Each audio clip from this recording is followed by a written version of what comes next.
أحمد الرحمن ذو الفضل العلي، ربنا المعبود ذو العرش العلي، وصلاة الله مع تسليمه للذي جاء بشرع مكمل. ذا سلام الله مني عليكم وتحاينت أدى للعلي. أنا ما قمت هنا مبتدرا ساحة النظم فلست بالملي. أنا ما قمت هنا مفصلا لأمور خفئت كي تنجلي، إنما قمت هنا مرحبا بكم في حفلنا والفخر لي. أسأل الرحمن أن يجمعنا في جنان الخلد مع كل ولي. بسم الله وعلى اسم الله، بسم الله نبدأ وبسم الله نسير، وإلى الله المنتهى وإلى الله المصير. ثم أما بعد، أصحاب المعالي والسعادة، أيها الحفل الكريم، شيوخا وضيوفا وكتاب وأدباء وأساتذة ودكاترة وطلاب معهد الإسلامي العربي، عبر نفحات النسيم وأريج الأزهار والخيوط الأصيل نهدي إليكم تحية حب وتقدير، تحية ملؤها الإخاء والحنان، تحية حفت بمشاعر الفؤاد وعواطف الجنان التي تسود قلوبنا في كل آن. ونقدم إليكم أجمل التحية والسلام بكل معاني المودة والصداقة والإحسان، وكلمات تعبر عن مدى الجميل والعرفان. قطوف من زهور الياسمين، قطوف من زهور الياسمين نقدمها لكل الحاضرين، وفيض من تحيتنا إليكم تقر به عيون الناظرين. أيها الحفل الكريم، أنتم الآن في مساء جميل، هو خير مساء من هذه الأيام وأجمل آمنة الزمان، فلكم مساء الورد والريحان. أقطفه إليكم من حدائق الرحمن، يحفظكم الباري ويعطي لقلوبكم الأمان. مساء ملؤها الحب والحنان وراحة تسود النفوس والإطمئنان. مساؤكم مساء الحب وحفظ الرب، مساء الخير ولقاء الكرام. فأهلا وسهلا، أشرقت الأنوار بقدومكم، تدفقت الأنهار في إطلالكم، وغردت الطيور بحضوركم. فيا أهلا وسهلا بالقلب، استقبالنا معطر بالورد، وترحيبنا مملوء بالحب والشوق والمشاعر.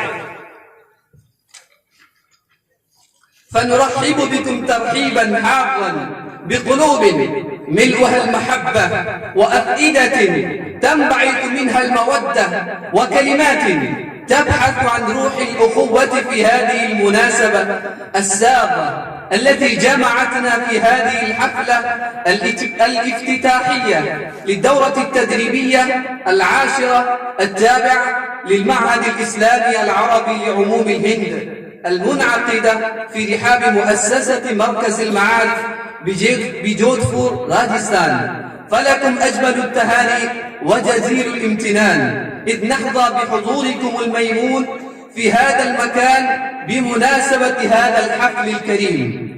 كم أشعر بالفخر يرفع هاماتنا حين أنظر إلى حضرات الضيوف المبجلين والأساتذة المحترمين. ففي هذه المناسبة الطيبة الكريمة التي زان وجود أدباء المهرة، وخاصة رئيس هذه الحفلة وعضو من أعضاء جمعية علماء الهند، ورئيس جمعية علماء راجستان، ورئيس رابطة المدارس، ومدير جامعة بكرا الشيخ قارئ أمين حفظه الله تعالى. أيها الحفل الكريم، لا يختلف فيه اثنان أن اللغة العربية هي لغة الشريعة الإسلامية ولغة القرآن والسنة، فلن يتأتى فهم الكتاب والسنة والشريعة الإسلامية إلا بإتقان اللغة العربية وفنونها، فهي لغة اختارها الله سبحانه وتعالى لكلامه المجيد، وهي لغة التي افتخر سيد الأولين والآخرين صلى الله عليه وسلم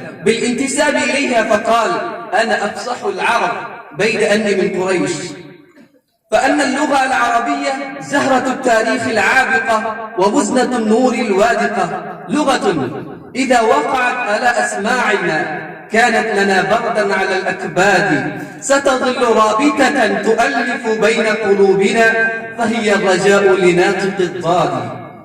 أيها الحفل الكريم، اللغة العربية لها منزلة لا تضاهى بين اللغات المعاصرة، فهي من أقدم اللغات، لم يسايرها التاريخ إلا وهي في وفرة شبابها وذروة كمالها، ثم نزل بها القرآن الكريم فزادها رونقا وبهاء، بل خلدها فهي باقية ما بقي القرآن الكريم.